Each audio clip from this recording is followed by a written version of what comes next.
Hey everyone, welcome back to Inside Indiana Overtime, the post-Thanksgiving edition. I'm Alex McCarthy with John Bauerfeind from Inside Indiana, and we just watched Indiana beat UNC-Greensboro 87 to 79 here at Assembly Hall. IU was up by 22 with 40 seconds into the second half, and it got down to a 6-point lead with just a few seconds left in the game. So clearly, not really what Indiana wanted. They bounced back from their loss to East Washington the other day. But maybe not in the fashion that they wanted to bounce back tonight. It was a win, but it really felt like a loss for Indiana, where they gave up the most three-pointers that any Indiana team has ever allowed in this building. 14. UNC Greensboro shot 14-23 from behind the arc. So it's not like they were just shooting 40 three-pointers or something. Just got to that 14 number. They were hitting almost all of them. And Tom Crean said that was in the scouting report, and that was kind of the game plan. And they didn't really follow it. They weren't as prepared as Crean would have liked. They weren't communicating as well as any of them really wanted to. And it was just all in all a very lackluster second half. You never really thought UNC Greensboro was going to win the game. I believe in the second half, the shortest they cut the lead was 8 points. But then again, IU's up 22, just 40 seconds in the second half. James Blackman starts out the half with a layup plus the foul. Then Rob Johnson makes a three. They're looking good, up 22, and then this happens. Second consecutive game, IU lets their opponent shoot above 60% in the second half. UNC Greensboro, 18 of 29 from the field in the second half, and an absurd 7 of 9 from three-point range. So give them credit; they did shoot really well, and obviously a team's not going to shoot 78% from beyond the arc. But then again, this is a recurring trend. They let Lamar shoot above 50% in that game. That was three games ago now. SMU had a good second half. This team, for whatever reason, seems to just lose focus. And as Tom Crean said or alluded to in his post-game press conference, they're not, adapting to not only the game plan but scouting reports. I forget the guy's name in UNC Greensboro, but this guy was known as the best three-point shooter on the team, and this, guy goes 6 for 8 from three-point range. Is constantly getting open threes. Yeah, it was Nicholas Paulus, I think, and Yep. all night just somehow he was able to get open. He and Clay Bird for UNC Greensboro were just getting open all night and just knocking everything down, and it just what really impressed me about the SMU win was the fact that when Indiana needed to kind of extend its lead and put SMU away, they did. They hit free throws down the stretch. They hit, Nick Zeisloff hits a couple big threes, things like that. Tonight, you just didn't feel like Indiana was ever really. It almost felt like they were just trying to get to the end of the game, where we have a 22-point lead, and we just need to get to the end of the game. There's just no, killer instinct has been thrown around quite a bit tonight.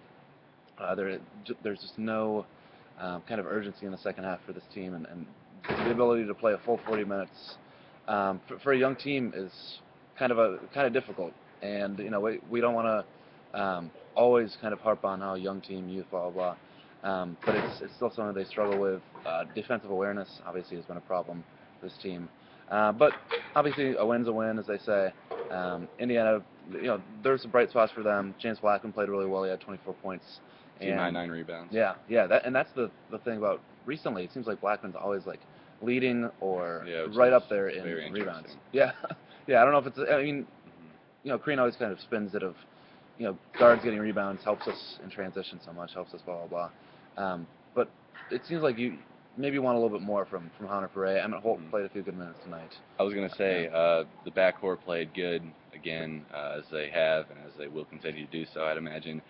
But Hunter Perea, and more so him than Emmett Holt, they both played great in the first half, and then Hunter just delivers this mind-boggling performance in the second half, and really for the whole game. The first half, 12 minutes, he has 9 points, 5 rebounds, I believe. Emmett Holt, in 9 minutes of action, doesn't score in the first half, but has 2 blocks, 5 rebounds, 4 of which are offensive. In the second half, Hunter gets you 1 rebound, 1 point. Emmett Holt plays 3 minutes, gets no stats. And to me, it seemed like in the first half, the offense wasn't totally trying to get Hunter involved necessarily, but they were passing the ball, they were driving, and he was, hovering around the rim. And when he was engaged, he got a dunk or got fouled. He was playing better defense. He was, going for the ball. and for whatever reason, that didn't happen in the second half. I guess we can give Hunter credit. UNC Greensboro's leading scorer and leading rebounder had no points today, which is pretty shocking.